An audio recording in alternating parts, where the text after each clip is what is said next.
And she took the black church downtown and made folks that didn't know what the Holy Ghost was shout in the middle of a concert.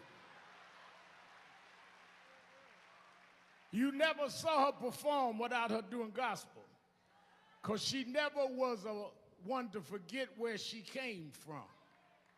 And that's why we give her this great homegoing. We thank her for what she did with Dr. King. We thank her for what she's done with Reverend Jackson. We thank her for what she's done with all of us. And that is why, you know, the other Sunday on my show, I misspelled respect. And a lot of y'all corrected me. Now I want y'all to help me correct President Trump to teach him what it means.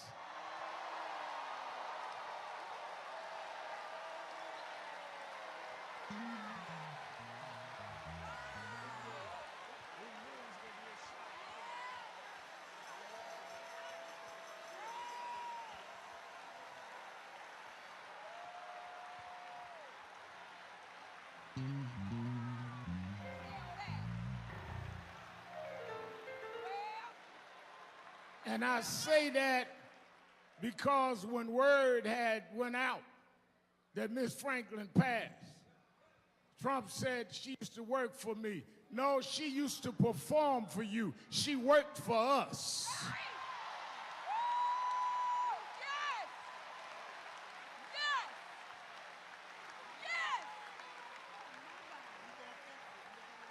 Aretha never took orders from nobody but God.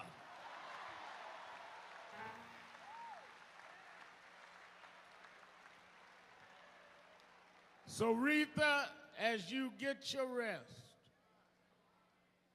my mother passed about 6 years ago. President Clinton, my mother and I had a deal. She said, I'll meet you on the other side. You live the way you're supposed to, and I'll see you in heaven. I said, well, Ma, they tell me there is no bodies in heaven, just spirits. How am I going to know you? I know her sons. How will I know her? She said, I tell you, you meet me at the exchange counter. I said, exchange counter? What kind of exchange counter? She said, well, right after you get through the Golden Gates, there's an exchange counter. That's where you hand in your cross to pick up your crown.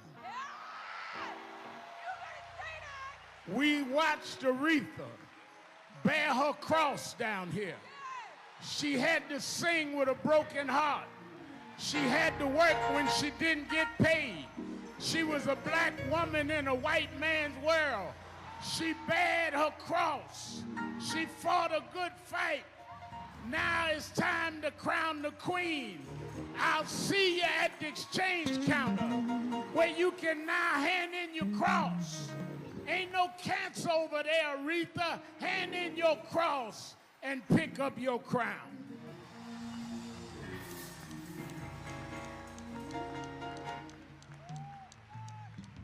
As I take my seat,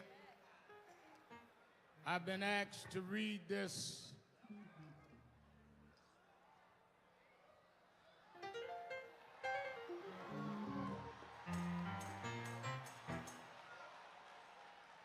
Don't do that.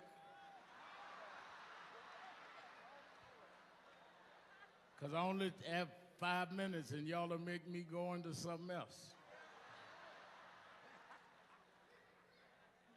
Dear friends and family of Aretha, Michelle and I extend our heartfelt sympathies to all of those who gathered in Detroit, and we join you in remembering and celebrating the life of the Queen of Soul.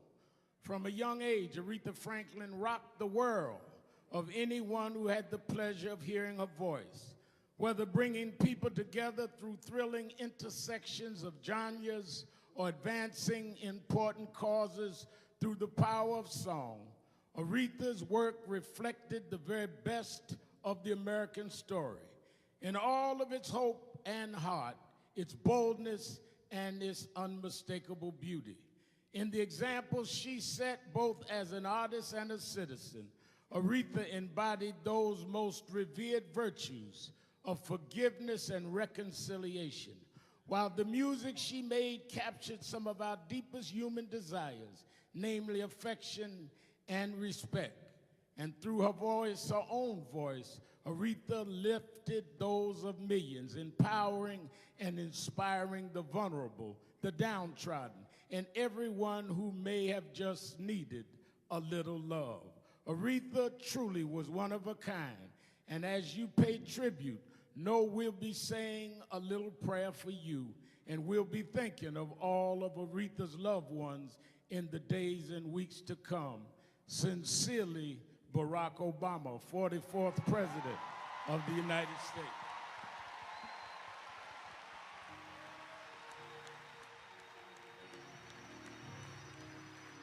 Please receive Motown great, Detroit's own, Mr. Smokey Robinson.